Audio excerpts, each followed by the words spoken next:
এই মুহূর্তে উপস্থিত রয়েছে উত্তর চব্বিশ পরগনা হারোয়া বিধানসভার অন্তর্গত দাঁতপুর অঞ্চলে।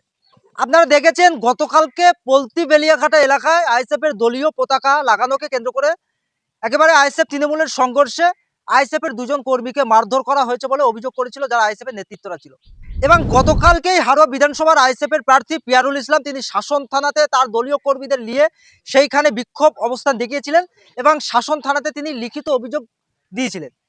এবং কালকে থানাতে অভিযোগ জানানোর পরে আজকে দাঁতপুর অঞ্চলে আইএসএফ এর দুই কর্মীকে বেধড়ক মারধর করা হয়েছে বলে অভিযোগ করছেন আইএসএফ এর নেতৃত্বরা।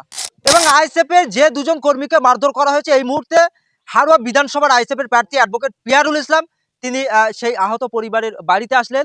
যে দুজন কর্মীকে মারধর করা হয়েছে তাদের সঙ্গে দেখা করলেন, কথা বললেন। আমরা কথা বলবো এই বিষয়ে, তার কি বক্তব্য, তিনি কি অভিযোগ করছেন, কার বিরুদ্ধে এই অভিযোগ শোনাবো আপনাদের। টিএমসির লোকেরা কি কারণে মারধর করেছে? ফ্ল্যাগ মারা হয়েছে বলে মারধর করা হয়েছে, যে ফ্ল্যাগ খুলে দিতে হবে, আজকে ফ্ল্যাগ না খুললে হাতও ভেঙে দেবো, মারধর করা হবে। ঠিক আছে, হালিম মেরেছে আর হাকিম মেরেছে কজনকে মারধর করেছে? দুজনকে। থানাতে জানিয়েছে? হ্যাঁ, জানানোর সময় পাইনি, কেউ ছিল না বলে, আমি যেতে ভয় পাচ্ছিলাম বলে ওর জন্য কাউকে বলা হয়নি। এখন কি চাইছেন আপনারা? আমরা এর স্টেপ নিতে চাই।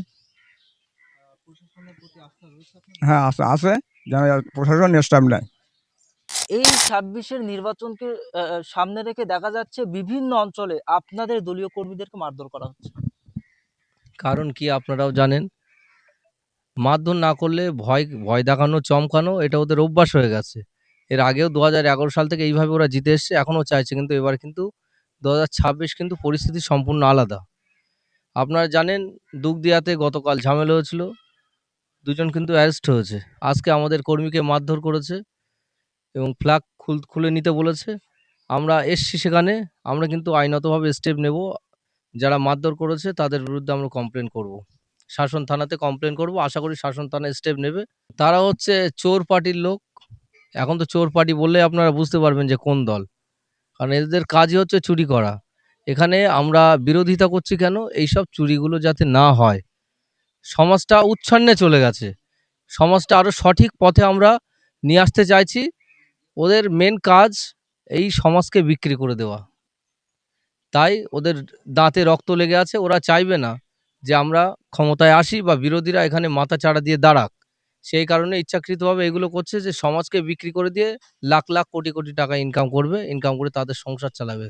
কারণ ওদের তো মেন লক্ষ্য হচ্ছে কোনো রকম ওরা সার্ভিস করে না বা কোনো কাজ করে না।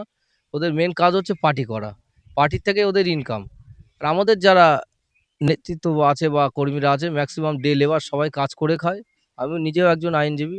আমার মেন লক্ষ্য কিন্তু যে পার্টি করে এখান থেকে ইনকাম করে খেতে হবে এটা না, সমাজ পরিবর্তন করা ইন্ডিয়ান সেকুলার ফ্রন্টের মেন লক্ষ্য এবং আমাদের কর্মীদের মেন লক্ষ্য। আমরা পদক্ষেপ নেব, যে মার খেয়েছে তাকে মেডিকেল করব, মেডিকেল করে শাসন থানায় গিয়ে কমপ্লেন দেবো ওদের নাম, যে মার মেরেছে তার নামে। আপনি তাকে তাহলে জিজ্ঞাসা করুন তাকে, তিনি আলেম মানুষ, কিন্তু জালেমের মতো তার কর্মীরা কাজ করছে কিসের জন্য। তিনি তো কর্মীদের বলে দিতে পারে যে শান্তিপূর্ণভাবে ভোট করুন, কেউ ঝামেলা করুন, আমি ঝামেলা চাই না। তিনি চাইছে, হাড়োয়ায় দাঁড়িয়েছে, উনি বাংলাকে, ভারতবর্ষকে পরিবর্তন করবে, ওনার স্বপ্ন। স্বপ্ন সবার স্বপ্ন থাকে, কিন্তু এই দলে এসে, এই চোরের দলে এসে স্বপ্ন সত্যি করবে? তাহলে আরও দল বিক্রি হয়ে যাবে। নিজেও, আমার তো মনে হয় এই দলে এসছে ও নিজেও যদি ভালো থাকতো তাহলে এই দলে আসতো না, এই দলে এসে ও নিজেও চোর হয়ে যাবে। দেখুন, মারধরের ঘটনা তো বারাসাত ব্লক 2-তে ভয় চমকানো, ধমকি সবকিছুই চলছে, কিন্তু সব কিছুর উপেক্ষা করে আমাদের কর্মীরা প্রস্তুত আছে।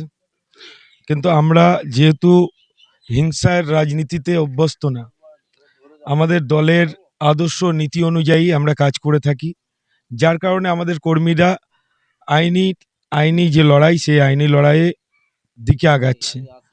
আমরা চাইলে বিপরীত প্রতিক্রিয়া করাতে পারতাম বা করতে পারতাম, কিন্তু আমরা চাইছি না, কারণ আমাদের দলের যে বৈশিষ্ট্য, রীতিনীতি সব কিছু আমরা সেইভাবে পালন করতে চাই। তো এই দুষ্কৃতীদের নামে একাধিকবার রিপোর্ট আগেও করা হয়েছে, প্রশাসনকে জানানো হয়েছে, প্রশাসন আশ্বস্ত করেছে। আজকে আবারও রিপোর্ট করব। যদি আজকের কোনো ব্যবস্থা না নেয়, তাহলে প্রথমে প্রতিবাদ হবে, তারপর প্রতিরোধ, তারপরের স্টেপ আমরা বুঝে নেব। যদি এরপরেও এই ধরনের ঘটনা ঘটতে থাকে, তখন আমাদের কর্মীরাও ছেড়ে কথা বলবে না। দেখুন, প্রতিটি গ্রামে 2-4 জন করে তৃণমূলের কিছু ক্যাডার আছে, যারা এই ক্যাডার অ্যাকচুয়ালি পুষে রাখছে কে, আমাদের এখানকার ব্লক সভাপতি মণি, আর সেই মনিকে মদত দিচ্ছে হচ্ছে আমাদের মাতিন সাহেব। অতএব মাতিন সাহেবকে বলবো, আপনার এত ভয় কিসের? আপনি নিজে বলছেন গন্ডার আর আমাদের আইএসএফ এর কর্মীরা ছাগলের বাচ্চা। তো আপনার এই ছাগলের বাচ্চা দেখে যদি ভয় লাগে, তাহলে এই নোংরামি করা বন্ধ করুন। আর আপনি যদি গন্ডার হয়ে থাকেন, গন্ডারের মতো মানুষের সঙ্গে ব্যবহার করুন। আর না হলে আপনাকে এই জঙ্গলে পাঠানো হবে, এই হাড়োয়াতে আপনার ঠাঁই হবে না। ওই জন্য বলবো, আপনার এই নোংরা রাজনীতি, মানুষের সামনে এক ধরনের ফেস দেখাচ্ছেন আর ভিতর দিয়ে আপনার কর্মী দুষ্কৃতীদেরকে লেলিয়ে দিচ্ছেন।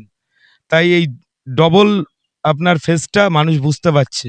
জবাব তো ভোটের বাক্স দেবেই, তার আগে এমনিও মানুষের এই যে সাড়া পাচ্ছেন, তাতেও তো বুঝতে পারছেন আপনাদের হাল কি।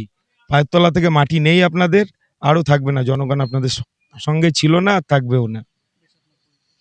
আমি বারাসাত ব্লক 2 ইলেকশন কমিটি সদস্য, এছাড়াও হাড়োয়া ইলেকশন কমিটি সদস্যতে আছি। আমাদের দাঁতপুর গ্রাম পঞ্চায়েতের আন্ডারে, বারাসাত ব্লক 2 দাঁতপুর গ্রাম পঞ্চায়েতের আমিনপুর হচ্ছে পাকদা আমিনপুর বাড়ি।